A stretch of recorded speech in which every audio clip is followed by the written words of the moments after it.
Broadcasting from Dar es Salaam, this is TVC News. The top stories tonight. At 61, Tanzania's union remains strong and exemplary.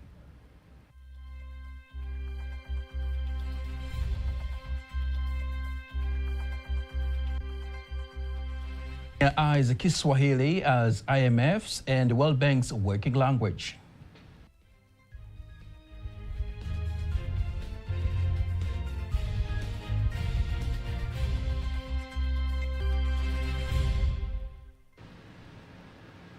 Good evening. My name is Nasa Kingu. Just a reminder, you can also follow us live via our YouTube channel, TVC Online, and also get all the latest news through our Instagram, Facebook, and X pages at TVC Online. And we start in the DOMA, where President of Tanzania, Samia Suluhu Hassan, has congratulated Tanzanians for their continued commitment to preserve the union between Tanganyika and Zanzibar, a unique and exemplary union in Africa, founded by the late Mwalimu Julius Nyerere and Sheikh Abeid Aman Karume. President Samia says as part of tomorrow's nationwide union celebrations, she will confer medals to selected Tanzanians as a symbol of appreciation for their contribution in protecting and strengthening the union. My fellow Tanzanians, we have every reason to congratulate ourselves for preserving our union, which is truly unique on the African continent. As the father of the nation once said, Tanzania is a rare gem in the history of a free Africa. This honor and prestige of having such a strong union is not due to the government's efforts alone, but due to the collective commitment of all Tanzanians who have chosen to protect and preserve the union, a union that does not belong to any individual, but to all of us Tanzanians. Muungano huu si mali ya mtu. Mia also extends her best wishes to all Tanzanians for a joyful and peaceful celebration of the union tomorrow at all levels. Tanzania is set to host yet another major regional conference, Africa Technology Conference, which will involve industry leaders, experts, and innovators dedicated to advancing Africa's energy, oil, and gas industry. The conference offers a unique opportunity to explore the significant and vast potential for technological oil and gas development to ensure the long-term sustainability and success of Africa's oil and gas sector in rapidly evolving global energy landscape. To discuss more on the conference, we are joined live by Dr. Riverson Opong, who is the Regional Director of Society for Petroleum Engineers, SPE Africa. Welcome to TVC News, Dr. Opong. Thank you so much. Let's talk about the conference. What exactly the conference aimed to achieve? What difference it will make? Thank you so much once again, and I'm very glad to be in the studio with you today. So ATC, in short, is the Africa Technology Conference. It is a technical conference to discuss technical know-how, to look at the backlog we have as a continent in the scope of oil and gas. So we are going to have a strategic session, also going to have a very pure technical discussions on new technologies that will be allowing us to explore and produce oil sustainably. So the main difference will be the fact that aside the special session for CEOs or high level, we're going to have engineers, we're going to have experts, energy experts, also showcase their capacity and their understanding and exposure in the oil and gas space that Africa can dwell on to promote sustainable development of oil and gas reserves. Let's look at one of the really key areas that maybe most of the viewers will be asking themselves. In your participation brochure, you have expressed how rich and endowed Africa is in terms of energy creation, oil and gas. But eventually, the main question is, how do we translate this richness into things that are really notable to individuals, especially common Tanzanian or African, in terms of maybe employment generation and also its contribution to the national development? Will it be part of that conference, and what kind of outcome do you expect? Fantastic on that topic. Yes, thank you so much, and that's a very brilliant question actually. So the very first topic or panel discussion is going to address the role of Africa in sustainable energy development in the world. You realize that Africa has a lot of reserves, has a lot of natural resources. But unfortunately, we have the syndrome that we call in petroleum economics the paradox of plenty. We have it, but we can't feel the presence of our natural resources because unfortunately, about 85% of all our natural resources are exported in its raw form. So if you see crude oil, look at natural gas being exported to Europe or America, whilst the demand for energy in Africa is also enormous. We are going to look at ways where, when it comes to contracting, how we can sign contracts that will make Africa get more revenue from what we produce and even sell in the raw space. One of the panel also is going to look at harnessing the advantages around the oil and gas as a commodity along the entire value chain, i.e. the upstream, the midstream, and downstream. There's more value when you process your crude oil product instead of exporting it in its raw state and buying back diesel or petrol, which there's high demand for it at a price 10 times more than what you have sold the crude oil for. Or even using your gas to generate electricity, which there is demand for it when it comes to Africa's need for energy. Okay, let's look at the other remaining key areas, the environment and renewable energy. On the area of environment, how the conference will address the issue of the impact of this sector, especially to the environment. Fantastic. There is also a panel that's going to address sustainable production. You know, the issue of energy transition, which is now the energy addition or the net zero syndrome, it's not the only, it's not the first time that the oil and gas industry has been attacked. The very first attack came in the early 2000s with the peak oil concept, where we were made to believe that the oil and gas is going to go down in terms of production rate or even discovery. But it didn't happen. Now we have energy transition. And that's why we look at the new timeline or tagline that we have with SPE. It is the Society of Petroleum Engineers, all right, but now the SPE also stands for Solutions, People, and Energy. So people will come together as a society to bring solutions to provide energy for the continent or the world. We're going to discuss how to produce oil and gas without emitting, okay, because I think most of the emission comes when you are drilling. But when we look at most of the activities aside oil and gas, we also have emission of CO2 and greenhouse gases.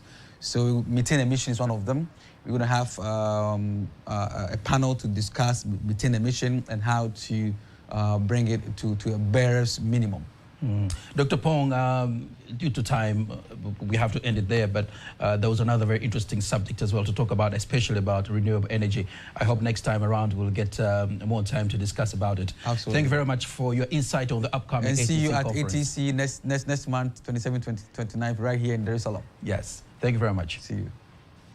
The Minister of Finance, Dr. Mwigulu Nchemba, has thanked the IMF for showing readiness to support in the further construction of Standard Gauge Railway SGR project, and has reminded the organization of Tanzania's request to make Kiswahili an IMF's and World Bank's working language. Here are more details.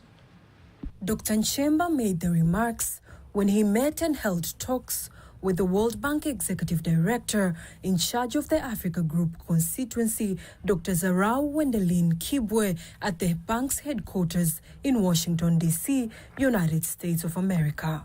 We had a mission from the bank to identify in which specific aspect the bank will have to participate, whether it's the integration or a new branch. We still have one of the branch from the western side of the country, the one running from Kaliua, Mpanda to Karema.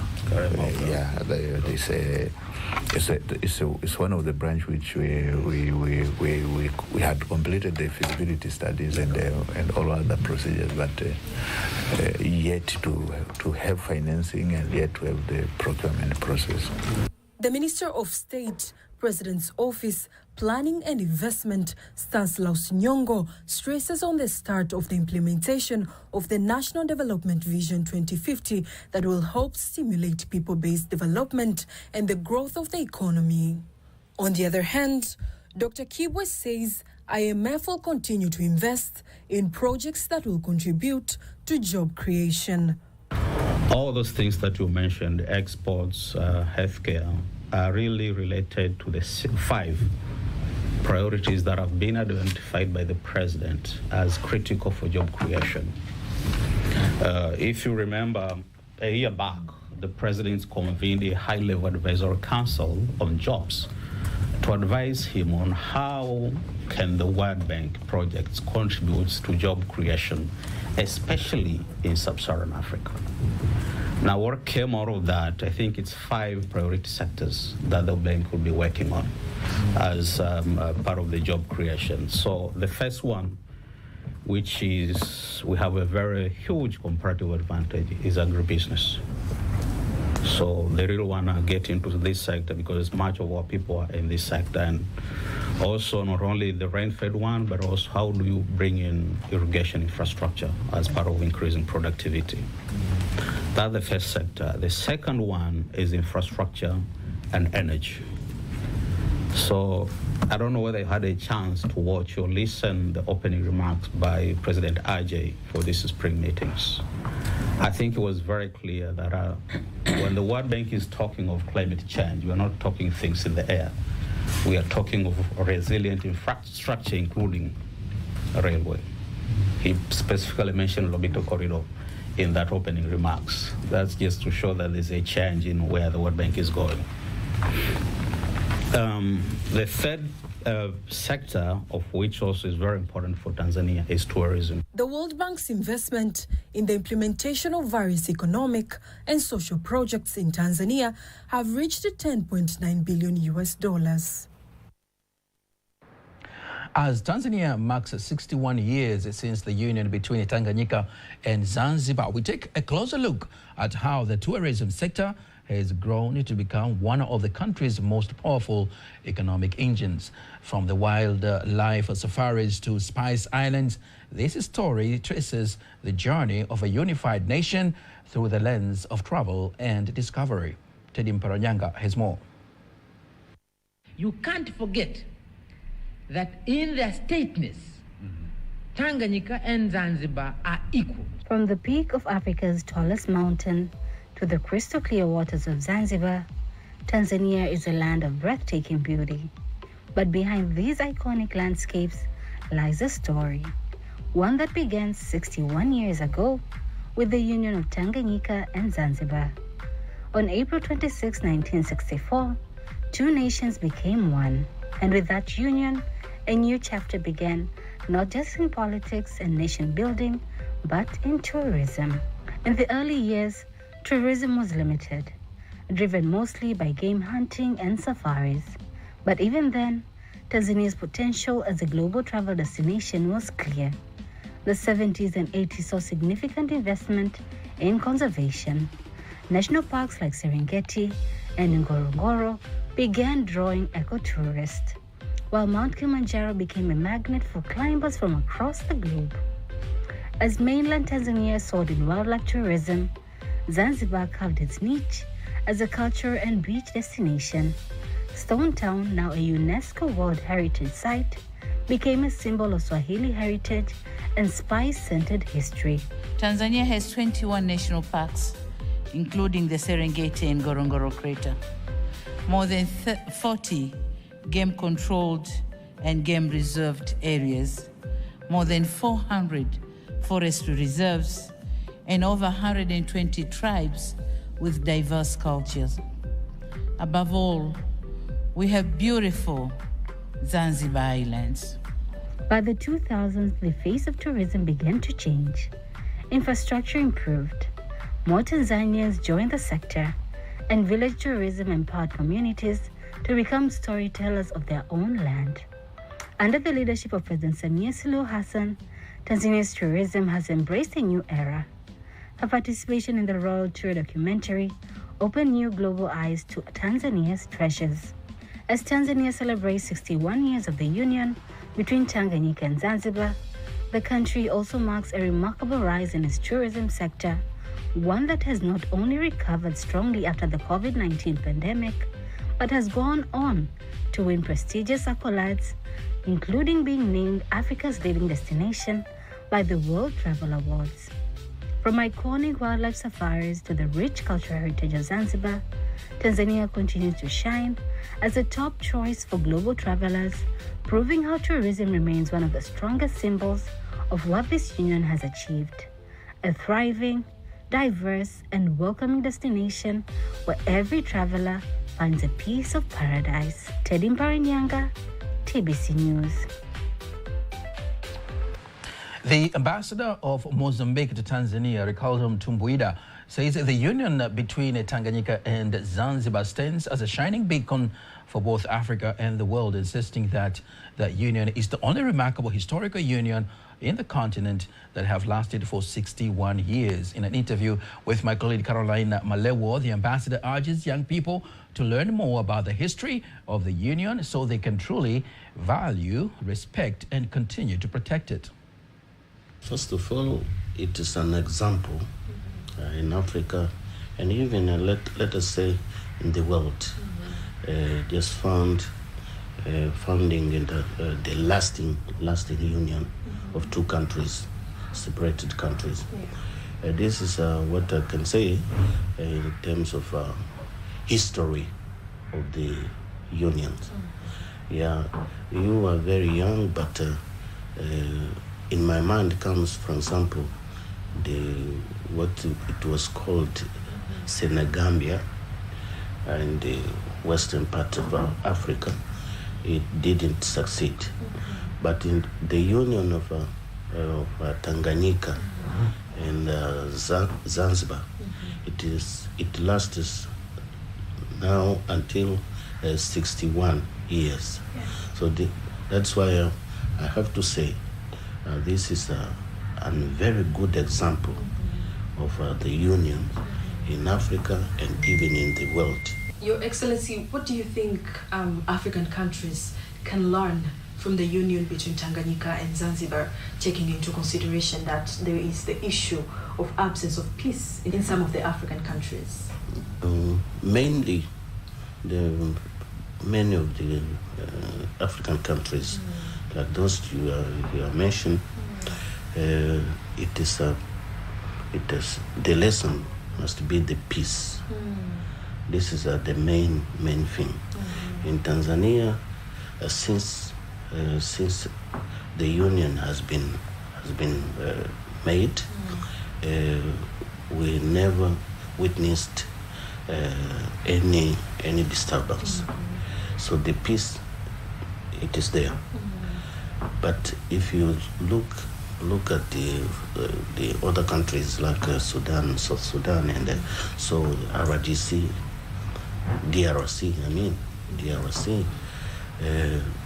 you can see they never at the peace. So this is a big lesson. In related news now, let's move to Zanzibar, where the union between Tanganyika and Zanzibar that created the present-day United Republic of Tanzania stands out among the longest-lasting political arrangements of its kind in Africa and has shaped the country's national identity. Kanki Maikomale is in Zanzibar and has prepared the following report. But remember what has happened.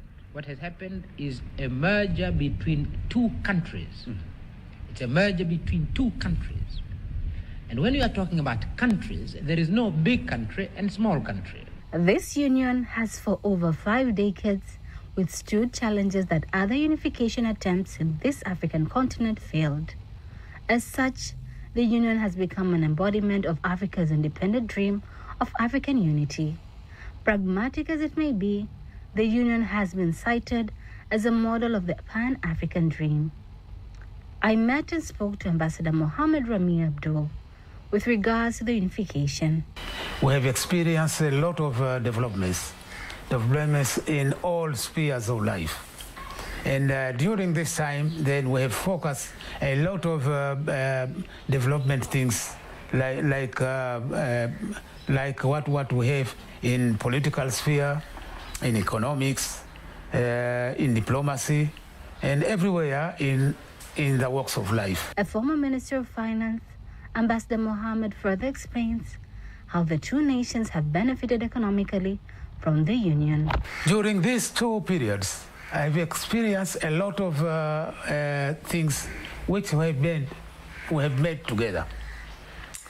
But this has been made very simply because we have one bank in Tanzania, one central bank, Bank of Tanzania, which was established in 1966.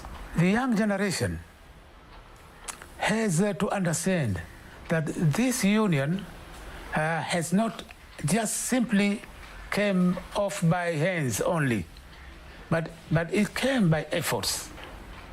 But it has also come by our leaders seeing that, that the union would benefit us. Without union, things, other things will not come forth. From Zanzibar, as prepared by Kanki Mwaigamola and read by Teddy Mparanyanga. The government of Tanzania plans to construct science, technology, engineering, and mathematics centers in 3 regions, including Kigoma, Songwe, and Tabora, to act as a catalyst to encourage more girls to pursue science subjects. Speaking to TBC News in Dar es Salaam during the launch of Every Adolescent Girl Learns Project, e-learning coordinator for primary and secondary schools from the President's Office of Regional Administration and Local Government, Engineer Joyce Baravuga, says it is imperative for Tanzania to produce more experts on science, technology, engineering, and mathematics, regardless of the agenda.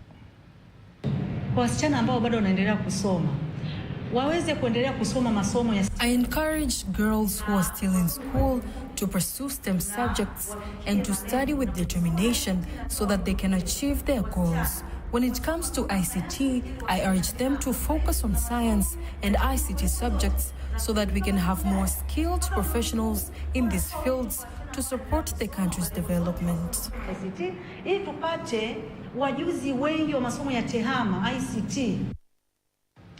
Furthermore, Dr. Luidiko Mhamilawa, who is the founder of the Project Inspire and partner of the Adolescent Girl Learns Project, expresses the importance of having STEM centers in Tanzania, insisting that there is still a challenge of a few number of girls studying science subjects, engineering, and mathematics.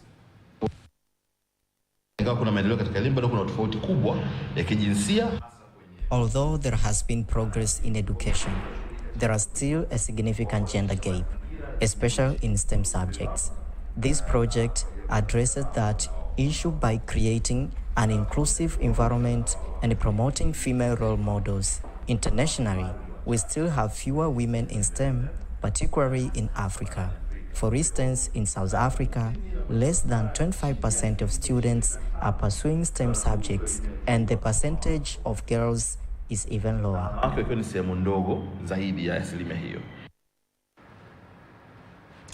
The Minister of Transport, Professor Makame Mbarawa, says that the newly launched ATCL direct flight from Dar es Salaam to Kinshasa will enhance trade, commerce, and tourism, and also people-to-people relations, and further strengthen regional integration. Speaking in Kinshasa after the arrival of the ATCL flight from Dar es Salaam, Professor Mbarawa adds that the combination of the direct flight and visa-free conditionality further proves the commitment to enhance bilateral ties between Tanzania and the Democratic Republic of Congo. Faida Ngaga, who is in Kinshasa, DRC, reports. Air Tanzania, the wings of Kilimanjaro. The very first trip from Dar es Salaam directly to Kinshasa is about to commence. It takes exactly 3 hours and 20 minutes to travel from this business city of Dar es Salaam to the heart of Africa, Kinshasa, Congo. The managing director of Air Tanzania Company Limited, ATCL, Engineer Peter Olanga, says the commencement of this route is part of the efforts of ATCL to widen its services across the continent.